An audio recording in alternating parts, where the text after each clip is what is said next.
Donc coucou, vous avez été nombreux en fait à me poser des questions sur comment je peins mes accessoires et mes armures. Du coup je me suis dit que j'allais me lancer et que ça allait être mon premier tuto vidéo. Donc je vais vous montrer en fait à partir d'un nerf ce qu'on peut faire en dry brushant parce qu'en fait c'est la technique que j'utilise tout le temps en fait sur mes accessoires. Donc là vous avez ce qui peut être fait, en fait, avec mon père, on a peint des nerfs style steampunk, donc avec du cuivre, du bronze, de l'or, de l'argent, à partir d'un nerf en plastique retrouvé dans une brocante. Et en fait, c'est cet aspect vieilli et usé que j'essaye d'avoir sur tous mes accessoires et toutes mes armures, parce que j'aime pas quand c'est trop lisse et voilà, quand c'est trop propre. Donc je vais essayer de faire ça avec le petit nerf que voici. Donc la première étape, ça va être de le peindre complètement en noir ou en marron très foncé ou en vert très foncé, ça dépend en fait la couleur que vous voulez obtenir à la fin. Ici, comme c'est du bronze, de l'or, de l'argent, je sous-couche moi en noir avec de l'acrylique noir. Et en fait, là, parce que je vais très vite, je vais directement aller à cette étape-là. Mais sinon, vous pouvez, avant, penser à drémêler ou en tout cas à poncer tout ce que vous ne voulez pas obtenir à la fin, tous les petits reliefs, c'est-à-dire le nerf qui est écrit là en relief, là les écritures, voilà, y a des choses un petit peu partout. Ici, comme c'est un jouet, on a norme CE, etc. en relief, là je sais pas si vous le voyez. Mais ça voilà, faut l'enlever en le ponçant, hein, ça s'enlève très bien, c'est du plastique. Là je vais pas le faire pour aller très vite, mais voilà, c'est quelque chose qu'il faut penser à faire pour éviter d'avoir des surprises à la fin. Parce que le fait de dry brusher, ça va relever tous les petits défauts et les petites aspérités, et c'est ça le but en fait du produit. Donc voilà.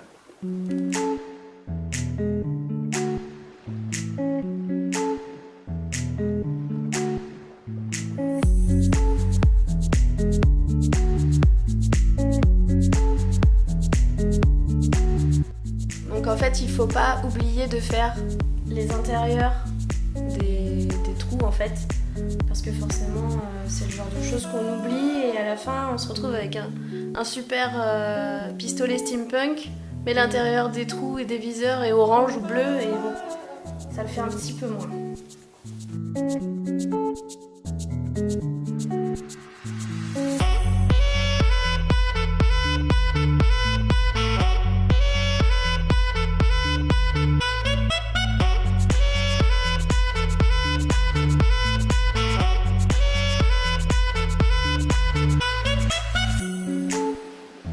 J'ai laissé sécher, maintenant je vais passer à la deuxième couche pour éviter de voir voilà, tout ce qui est... Voilà, il reste des petites traces blanches et comme je veux vraiment que tout soit uniforme, je repasse une deuxième couche.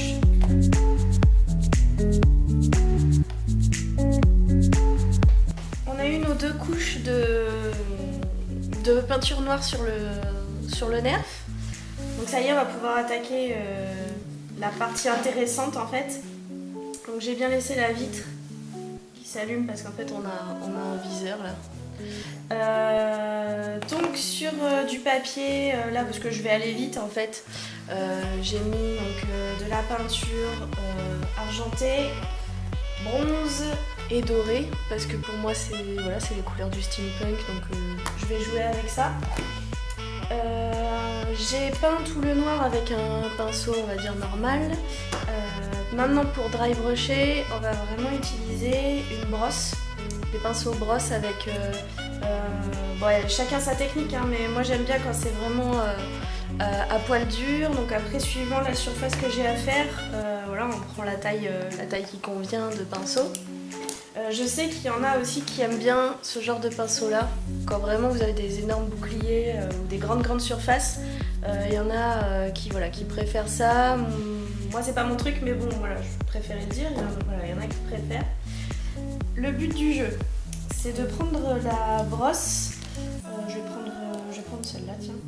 De prendre la brosse, de prendre un petit peu en fait, par exemple du bronze, d'en prendre un petit peu sur la brosse et surtout de bien bien enlever ce qu'il y a sur le pinceau pour qu'il y en ait vraiment un minimum. Et après de brosser à même le noir en fait, en faisant des grands gestes. Et ça va au fur et à mesure vieillir le pistolet. Donc voilà, on continue.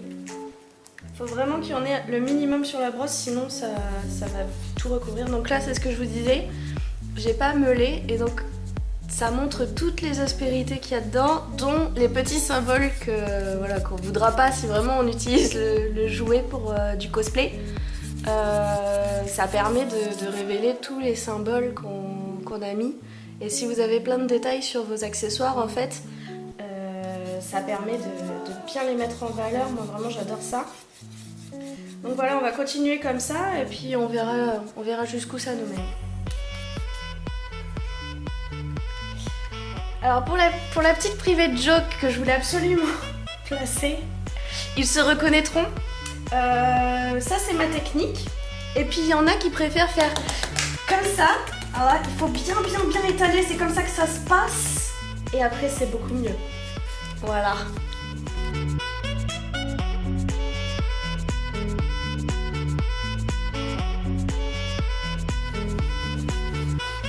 Alors le but c'est de passer assez rapidement en fait, un peu partout. Voilà. Voilà, faut pas rester au même endroit des heures et toujours dans le même sens. Pour que les traits en fait, parce que vous allez voir, ça se voit mieux en vrai mais ça fait des traits, pour que les traits soient vraiment dans le même sens partout.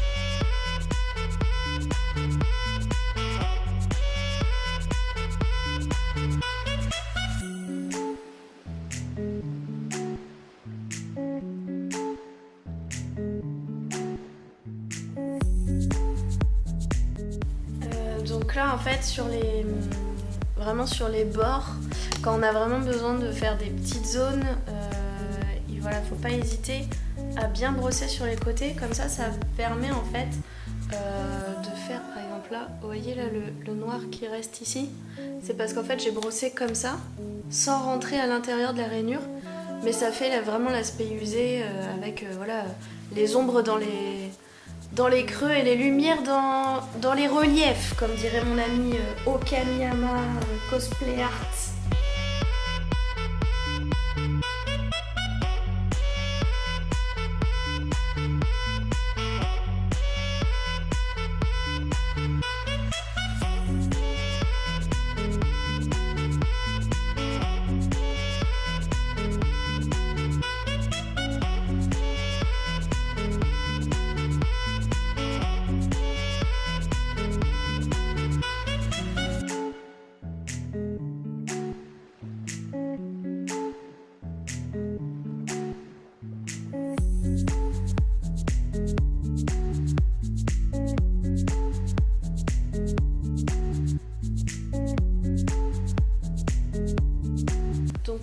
Voilà en gros ce qu'on peut faire. Là j'ai mis qu'une seule couche.